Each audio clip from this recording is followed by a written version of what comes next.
Okay, for section 5.3, we're going to look at the sum and difference identities for sine, cosine, and tangent. And you'll want to put them on your circle card. And those are these guys right here. So these guys need to get onto your circle card where you can see them. And pay attention to the sign, because with the cosine, if you do plus in the front, you're going to do minus in the back. And if you do minus in the front, you do plus in the back. So the signs are important when you write these guys down, and then when you use them, they're important as well. Also, something to keep in mind is down here on the bottom. Don't ever say that these things are equal. They're not. And I went ahead and drew the unequal sign in there, but these guys, u plus v squared, is not u squared plus v squared. When you square something out, it's super important to pay attention to what you're doing, especially with trig identities. You'll make a mistake. This guy's actually going to be equal to u squared plus 2uv plus v squared. And you'll notice this guy right here, totally different than that guy right there. And the same with the square roots. This square root does not equal these square roots. So keep all of that in mind. This stuff you do not need this on your circle card. This is old school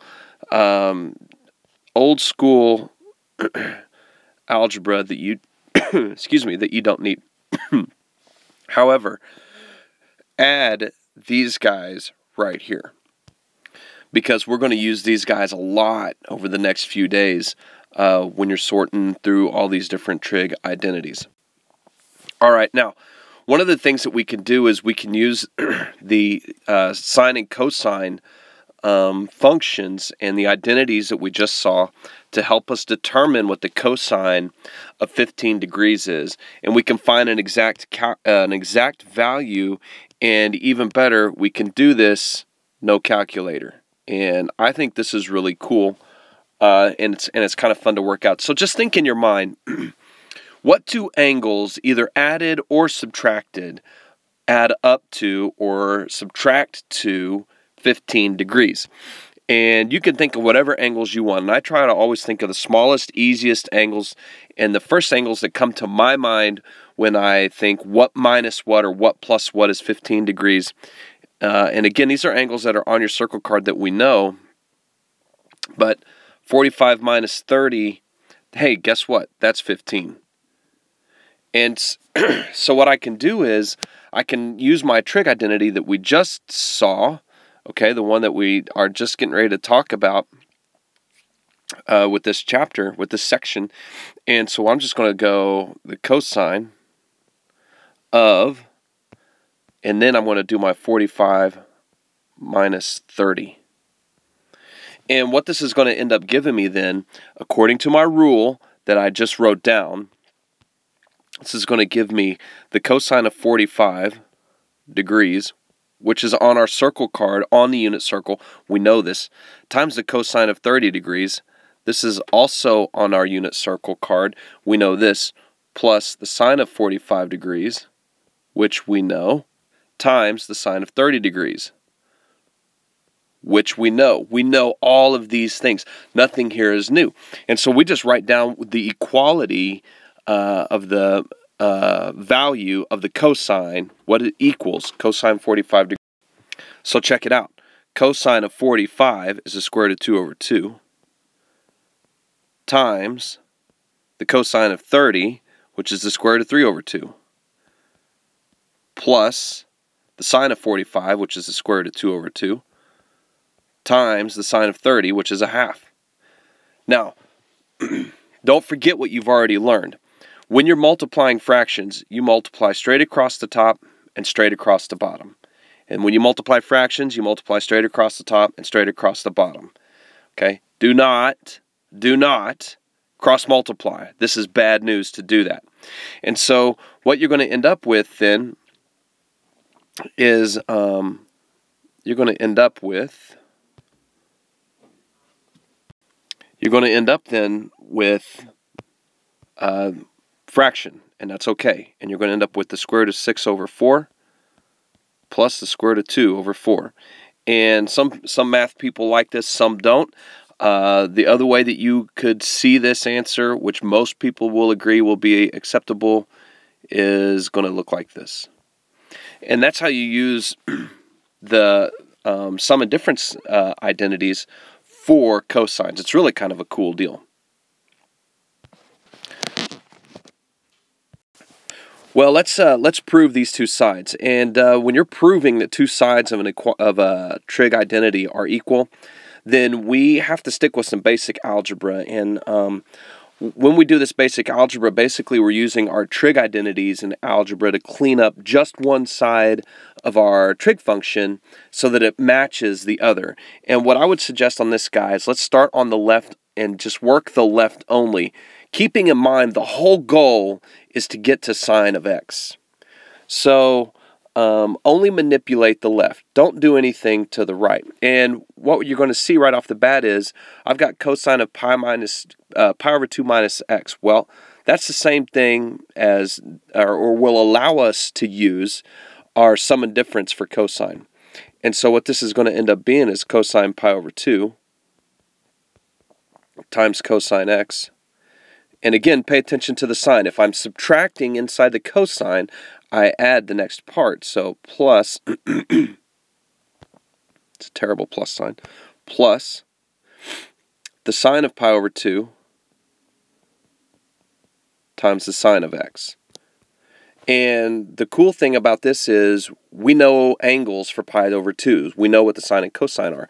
And so we can simplify this one step further. And again, I'm only working with the left-hand side. I haven't messed around at all with my sine. So basically this guy right here, I'm going to leave all alone. Don't mess with him at all. We'll clean up the left-hand side. So I'm just working the left-hand side. Well, cosine of pi over 2 is 0 times the cosine of x plus the sine of pi over 2, which is 1 times the sine of x. And can you see where your answer is going to be? You're going to end up with 0 plus sine x, which is sine x. And that is what we were trying to get. So this guy right here from the left is equal to what we have been given for the right. And since this is a true statement, we've got, we've shown or confirmed that we've got an identity. All right, so we want to prove that the sine of pi over 2 minus x is equal to cosine x. And so this is basically the same steps that we took from just a second ago. And we could use either the sine or the cosine function, whichever one that you want to do. And keeping in mind, though, that we need a cosine. And so let's go ahead and rewrite the sine. And let's use one of our identities here. Now, this is going to look really strange, but let's do this. Let's go ahead and say that just working the left-hand side again, I'm not messing with the right. The right-hand side is going to stay cosine x. So don't mess with this guy. But this is going to be a little different. But check it out. I'm going to have the cosine of pi over 2 minus pi over 2 minus x. Now, why can I do that? I can do that because I have an equality that says if I take pi over 2 and subtract the angle inside of sine, I get cosine. Well, my angle inside of sine is pi over 2 minus x.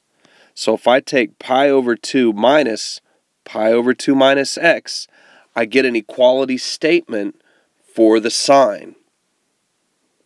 So look at your circle card.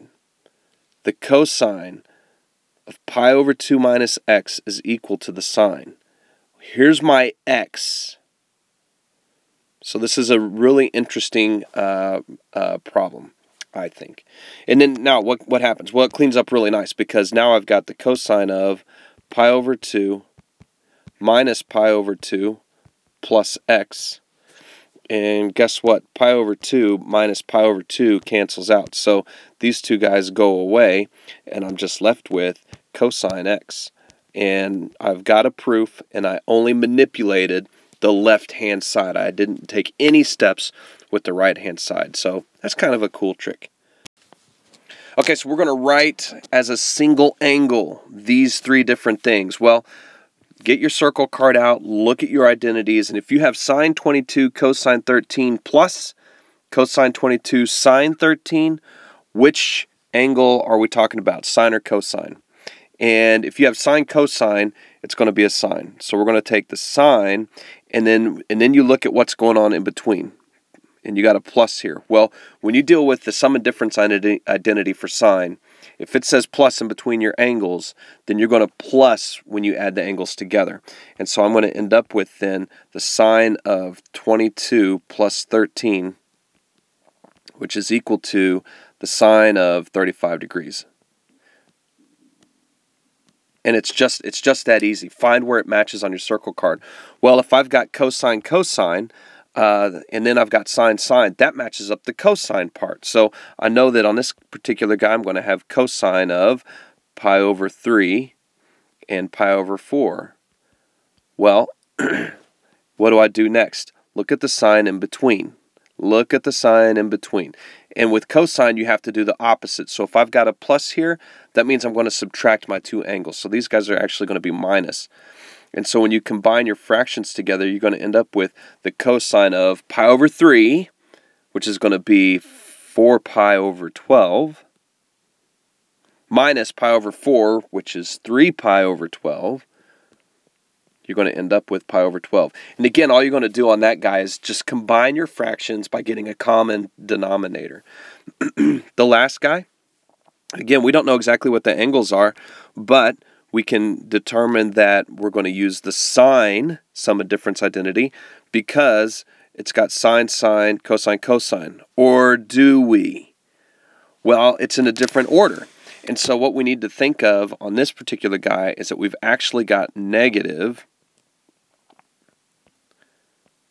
cosine x cosine 2x minus sine x sine 2x.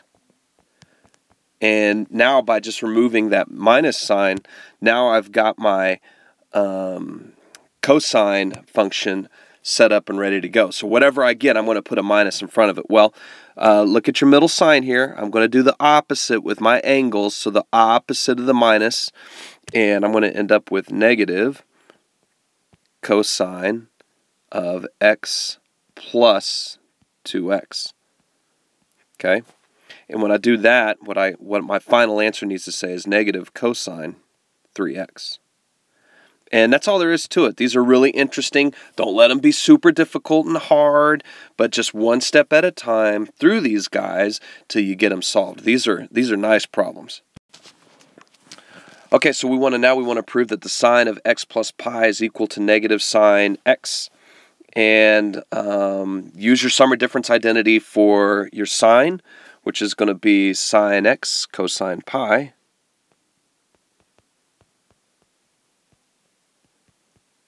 plus cosine x sine pi. And again, when you're trying to prove that something is true, you can only manipulate one side at a time. You cannot manipulate both sides. You can't subtract something from both sides. You can't divide by both sides. If you're trying to prove that something is an identity, you work one side at a time. Well, sine x cosine pi is the same thing as negative sine x. Why? Because the cosine of pi is negative 1. Okay, and so then when you look at the second half of that equation, cosine x sine pi, well, the sine of pi is 0, so I have cosine x times 0, and hey, guess what? 0 times anything is 0, so this guy goes away, and I'm left with negative sine x, which proves what I was going for. Those two sides are equal. And I only work one side at a time when I do this. So now look on the bottom. Cosine x plus 3 pi over 2 is equal to sine x. Same thing. Let's look at how we can reorganize this guy into a way that works for us. So what have we got? Well, we're going to have cosine x and then times what? Times the cosine of 3 pi over 2. Okay, minus sine x sine 3 pi over 2.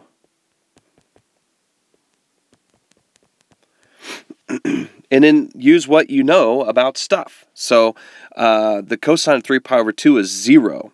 So down here I'm going to have cosine x times 0 minus, and then the sine at 3 pi over 2 is negative 1. So I'm going to have negative sine x times negative 1. Okay? I wrote negative down twice, so let me get rid of one of these. We'll make one long negative. Okay, minus this. And what ends up happening is the cosine times 0 goes away. Anything times 0 is 0. And I'm left with minus sine x times negative 1, which is, guess what? Sine x. And when we're done, we've shown that the left-hand side of my problem is equal to the right-hand side of my problem. And again, we only did it by manipulating one side at a time. This one's going to take a few steps. And what we want to show is that the tangent of theta minus 3 pi over 2 is equal to negative cotangent. So let's go ahead and rewrite this thing as sine over cosine and go from there, because I think in the long run it'll actually be easier to see some different developments. So if I have, and again, we're only going to work the left-hand side. So tangent of theta minus 3 pi over 2 is the same thing as sine of theta minus 3 pi over 2 divided by cosine of theta minus 3 pi over 2. And then from here I can use my sum and difference identities that we've been practicing the whole time. So on the top I'm going to have sine theta cosine 3 pi over 2 minus cosine theta sine 3 pi over 2. And then on the bottom of the fraction, I'm going to have cosine theta cosine 3 pi over 2 plus sine theta sine 3 pi over 2. Now I hope you see that some things are going to cancel out. And when when you can start recognizing that and simplifying it even further, that's great. But if you'll notice right here, this guy's going to be 0. Cosine of 3 pi over 2 is going to be 0. So the cosine of 3 pi over 2 is going to be 0. So these two guys, these complete terms go away. And on the right-hand side, remember that the sine of 3 pi over 2 is negative 1. And this sine of 3 pi over 2 is negative 1. So don't forget these things. Don't forget what you already know about your unit circle. And then when you simplify this guy down, what you're going to end up with is zeros on the left. So 0 minus the cosine of theta times negative 1. And then on the bottom, 0 plus the sine of theta times negative 1. Well, a negative times a negative is positive, so that gives me cosine theta. And on the bottom, a positive times a negative gives me that. And hey, guess what? The cosine divided by the sine is equal to the cotangent. And since there's a negative in there, it's a cotangent of theta. And so what we've just done through a few steps here, and again, it wasn't horrible, but we showed that the left-hand side is equal to the right-hand side, and we did it without manipulating both sides at the same time. Just one side only, just the left. All right, last problem example for this section is express the function 2 sine x plus 5 cosine x as a sinusoid in the form f of x equals a sine bx plus c. I love this problem, and I can't give you a strong reason why, but it does require you to know a lot of the different trig things that we've been working on, and for that reason I like it. Sorry, it's a cool problem. What you need to pay attention to is this right here, the sine bx plus c. This is a sum and difference identity for sine, and we're going to need him. And not only that, but it's the whole thing times a. All right, so then here's what you're going to end up with when you use your sum and difference for sine. And don't forget about this little a right here. It's a times the sine, and so he's going to go out in the very front all on his own. And then inside, you'll have your sum of difference formula, which is going to be sine bx cosine c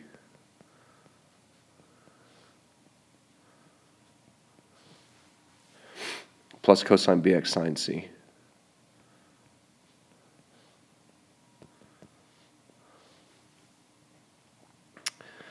And what we need to remember is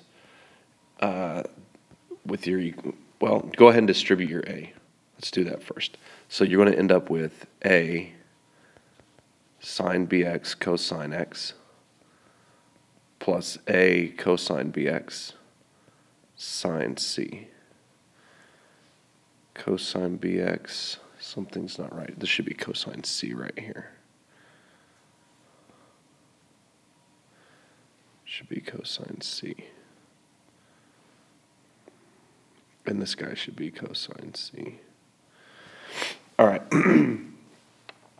So what we know then for sure is that some different things are going to end up going together. And when you're looking at this problem, look for maybe a way to rearrange just a little bit. Okay? And so if I have an x somewhere in my problem, that's a variable. And if I've got this c value somewhere in my problem, that's going to be a number. So what I can do is rewrite my sum one more time. And again, it's going to be just a little bit different, but it's going to look like this. A cosine c. Remember, this is going to be a number times the sine of bx.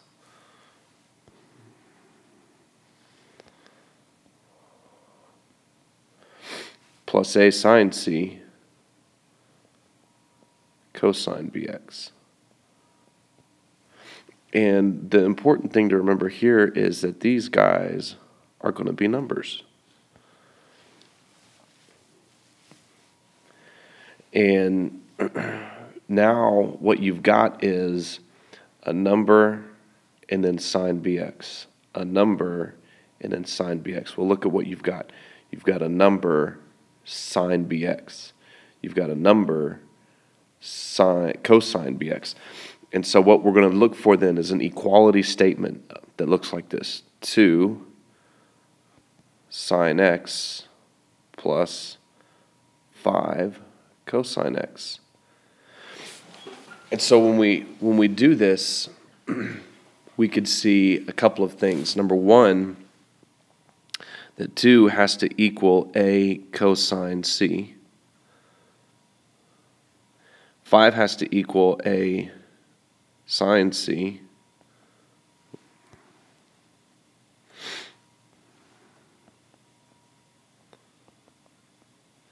And we'll notice that right here, if I've got b times x, and when I do that I get x, then I know that b is going to be equal to 1.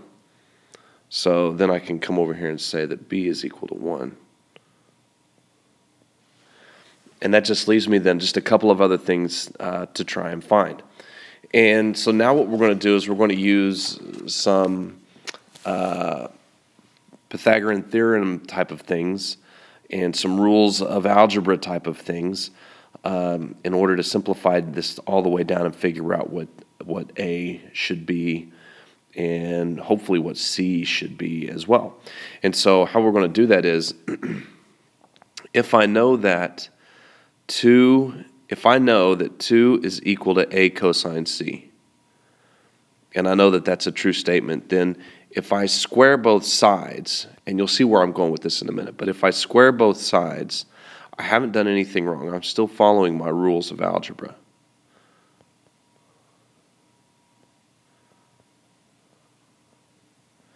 There's the same thing with the sine part. Square both sides. And again, I'm following my rules of algebra, so I'm not doing anything illegal at this time.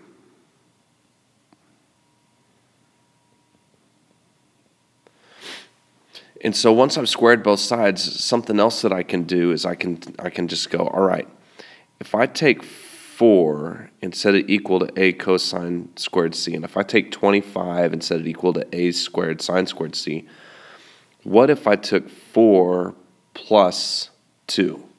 So if I write down 4 plus 2, what does that need to equal? Well, wouldn't that equal 4 plus 2?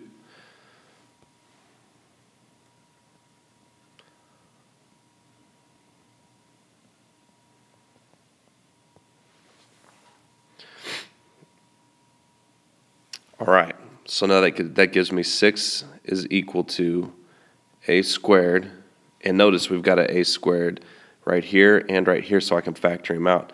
And check out what's going to happen next. It's going to give me a squared times cosine squared c plus sine squared c. And cosine squared plus sine squared is 1.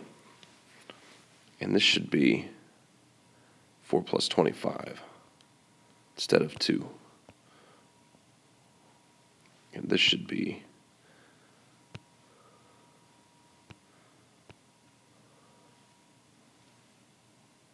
29, not 26. All right. So I've got a squared times cosine squared c plus sine squared c, which is 1. And so I can shrink my page down a little bit more. And what do I end up with? I end up with 29 equals a squared, or a is equal to plus or minus the square root of 29. All right. So you get to pick the a. And remember that a is going to be the amplitude. And so it's easier for us to just graph it with a positive amplitude. So we're going to say that a is going to be the square root of 29. We're going to say that b is equal to 1. So the last thing that we need is c. Well, if I know what a is, and I've already got a statement that I could use that lets me find c, I could just look right here at this guy. 2 equals a cosine c. And when I look right here at this guy, I've got 2 variables, a and c. Well, we just discovered what a was. So let's work with that guy. 2 equals a, and in this case, a is the square root of 29. Cosine c. Divide both sides by 29.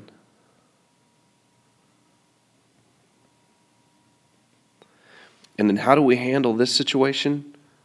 When you've got your angle inside the cosine, but we know what the cosine is equal, but we need to know what c is, just do the arc cosine. So this guy then, once we do the arc cosine, this would be the arc cosine of 2 over the square root of 29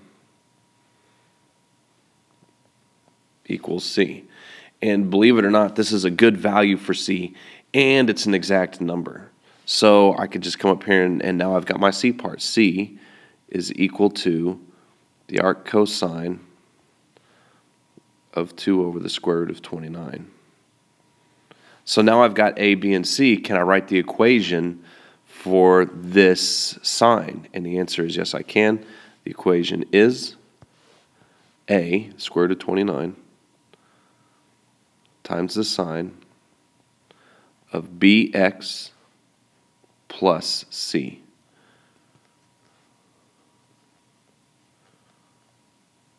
And that's all there is to that guy. Or if you wanted to write it with an arc sine or whatever, you could do that. Just make sure that your math is good.